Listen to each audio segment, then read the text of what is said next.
여호와께서 다윗을 모든 원수의 손과 사울의 손에서 구원하신 그날에 다윗이 이 노래의 말씀으로 여호와께 아뢰어 이르되 여호와는 나의 반석이시요 나의 요새시요 나를 위하여 나를 건지시는 자시요 내가 피할 나의 반석의 하나님이시요 나의 방패시요 나의 구원의 뿌리시요 나의 높은 망대시요 그에게 피할 나의 피난처시요 나의 구원자시라 나를 폭력에서 구원하셨도다. 내가 찬송받으실 여호와께 아뢰리니 내 원수들에게서 구원을 받으리로다. 사망의 물결이 나를 애우고 불의의 창수가 나를 두렵게 하였으며 수월의 줄이 나를 두르고 사망의 올무가 내게 이르렀도다. 내가 환난 중에서 여호와께 아뢰며 나의 하나님께 아뢰었더니 그가 그의 성전에서 내 소리를 들으시며 나의 부르짖음이 그의 귀에 들렸도다. 이에 땅이 진동하고 떨며 하늘의 기초가 요동하고 흔들렸으니 그의 진노로 말미암음이로다. 그의 코에서 연기가 오르고 입에서 불이 나와 사름이여 그 불에 숯이 피었도다. 그가 또 하늘을 들이우고 강림하시니 그의 발 아래는 어두캄캄하였도다. 그룹을 타고 나르시며 바람 날개 위에 나타나셨도다. 그가 흑암 곧 모인 물과 공중의 빽빽한 구름으로 둘린 장막을 삼으시며 그 앞에 있는 광채로 말미암아 숯불이 피었도다. 여호와께서 하늘에서 우레소리를 내시며 지존하신 자가 음성을 내시며 화살을 날려 그들을 흩으시며 번개로 무찌르셨도다. 오늘 우리가 함께 살펴보고자 하는 사무엘하 22장을 읽어보면 시편 18편과 내용이 거의 같습니다. 성경을 주제별로 분류하면 사무엘하는 역사서에 속하고 시편은 시와 노래에 관한 책, 다시 말해 시가서에 속하는데요. 그렇다는 건 서로 주제도 다르다는 것이고 또 내용도 다르다는 것이겠지요. 그만큼 한 페이지에 서로 다른 두 내용이 함께 기록되는 일은 없다는 것인데 여러분 그런데 어떻습니까? 역사서인 오늘 본문에 노래가 등장합니다. 이것은 비유하자면 이런 거예요. 제가 인터넷으로 검색해 보니까 우리나라에서 현존하는 가장 오래된 노래집이 조선시대 때 당시 명성 높은 가객이었던 김천택이라는 사람이 여러 시조를 엮어서 편찬한 청구영언이라는 노래집이던데요. 그 노래집에 실려야 할 노래가 왕들의 행적을 기록한 조선 왕조실록에 실려 있다라고 한다면 여러분 어떨 것 같으세요? 어떤 왕이 어떤 행동을 했고 어떤 업적을 남겼는지에 대한 기록을 담고 있는 조선 왕조실록에 느닷없이 저작거리에서나 불릴 법한 노래가 기록되어 있다라면 어떻겠습니까? 일단 말이 안 되죠. 말 그대로 어색하고 생뚱맞게 그지없습니다. 그런데 오늘 본문이 그렇다라는 겁니다. 우리가 살펴본 직전 본문인 21장만 하더라도 어떻습니까? 나라에 기근이 찾아왔을 때 다윗이 어떤 일을 행했는지를 또 나라가 침략을 당했을 때 다윗을 도왔던 인물이 누구였는지를 이런 이야기를 하고 있는데 느닷없이 22장 오늘 본문에 이르러서는 노래가 등장하더라는 거죠. 자, 그러면 이것을 우리는 어떻게 이해하고 받아들여야 할까요? 이것을 이해하고 받아들이기 위해선 성경이 어떤 책인가를 짚어볼 필요가 있습니다. 여러분 성경은 어떤 책입니까?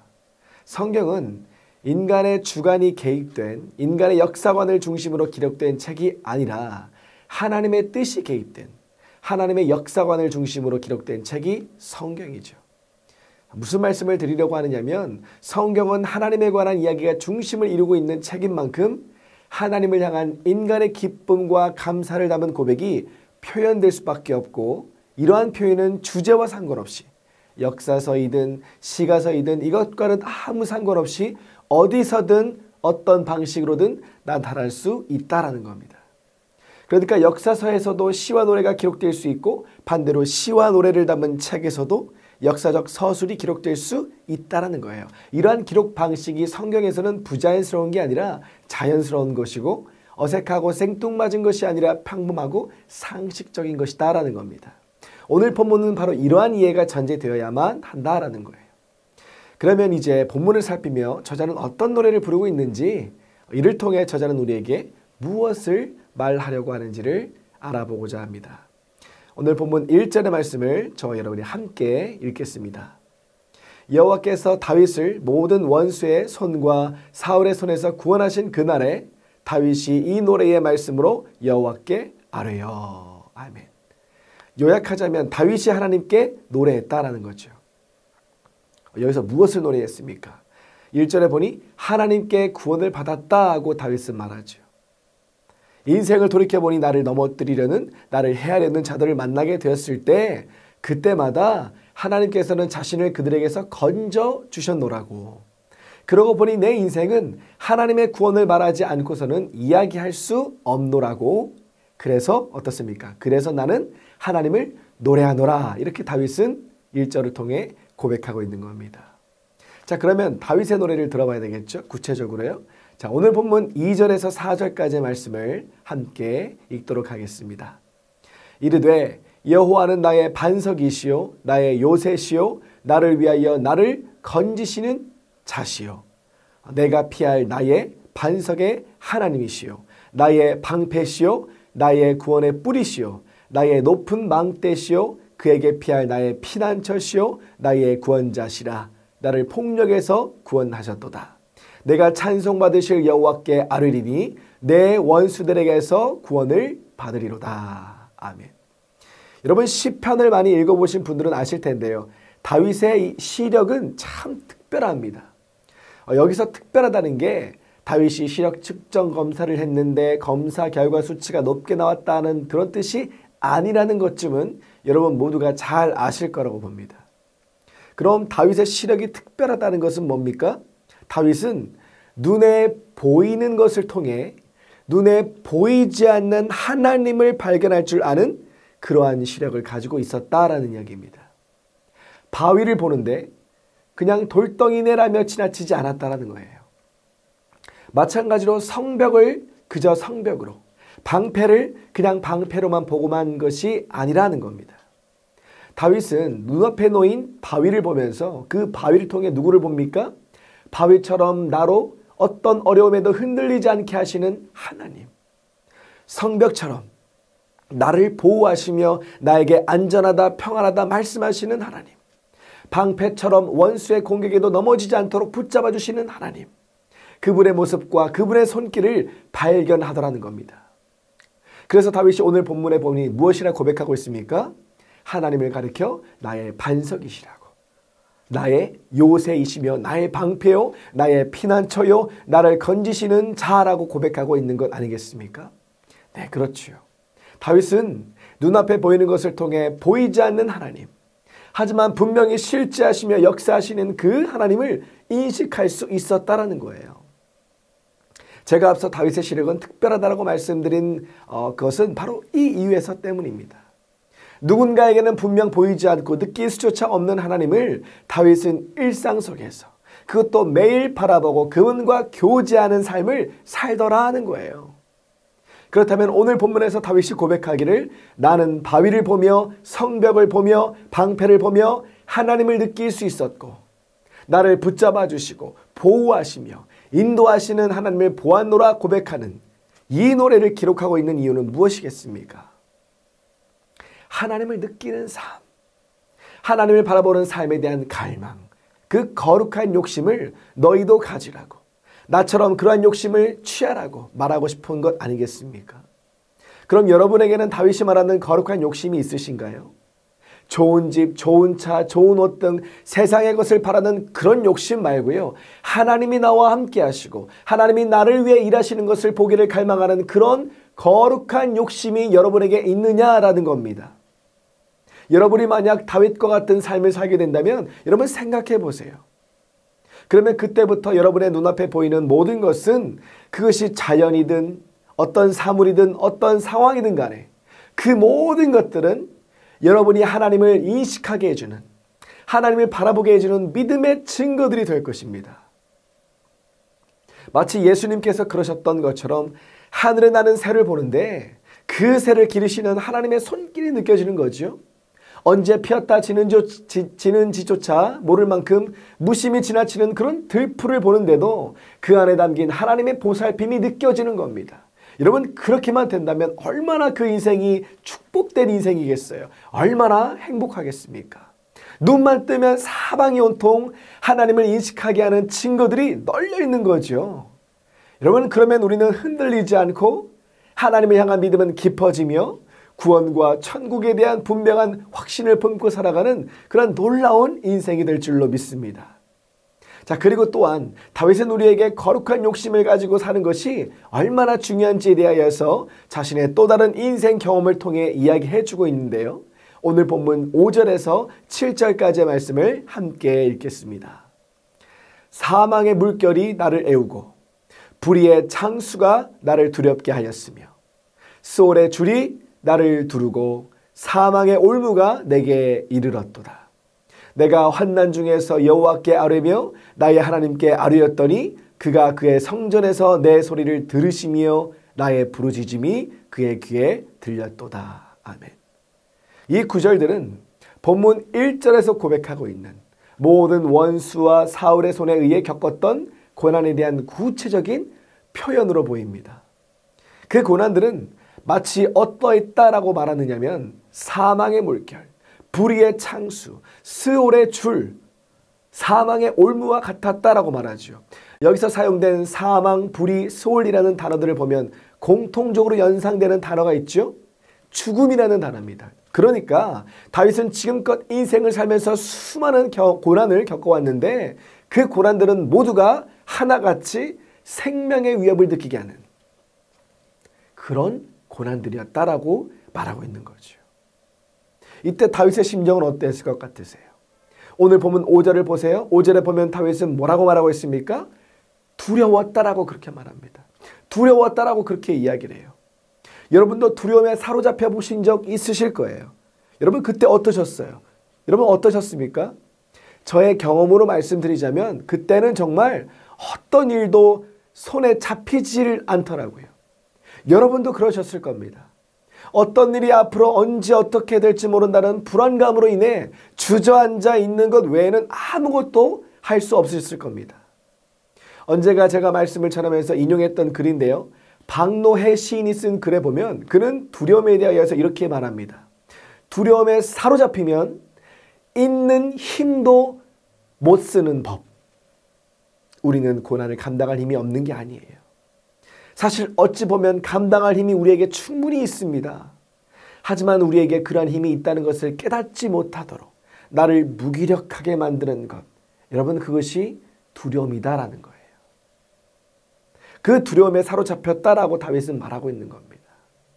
그런데 그런 다윗이 자신의 심경을 담은 시 한 편을 짓습니다. 그게 오늘 우리가 살펴보고 있는 오늘 본문 22편인 거예요.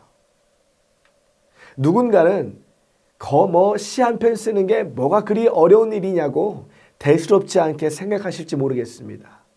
하지만 다윗의 시는요. 일반적인 시와는 다른 것이 일반적인 시는 작가의 생각과 판단이 중심이 되는 그런 글이라지만 다윗의 시는 어떻습니까? 다윗과 하나님 사이의 교제와 소통이 중심이 되죠. 하나님을 끊임없이 의식하며 그분의 뜻이 무엇인지를 찾고 그분의 생각은 또 무엇인지를 물으며 쓴 글이 다윗의 시라는 거예요. 이것을 생각하면 오늘 시편 22편을 쓴 다윗이 대단하다는 생각이 드실 겁니다. 왜냐? 자신을 옥죄어오는 두려움에 둘러싸여 있음에도 불구하고 하나님을 의식하며 하나님의 뜻을 구하고 찾으며 두드리며 그렇게 애를 쓰며 오늘 시편 22편을 기록한 것이기 때문에 그렇죠. 여러분 다윗은 어떻게 그럴 수 있었을까요? 저도 목사로서 설교를 준비할 때면 이 원고라는 것을 작성하는데 저는 훈련이 덜 되어 있어서 그런 것이라고 생각을 합니다만 여러 사람이 모여 있는 곳에서 설교를 쓰는 것이 좀처럼 되질 않습니다.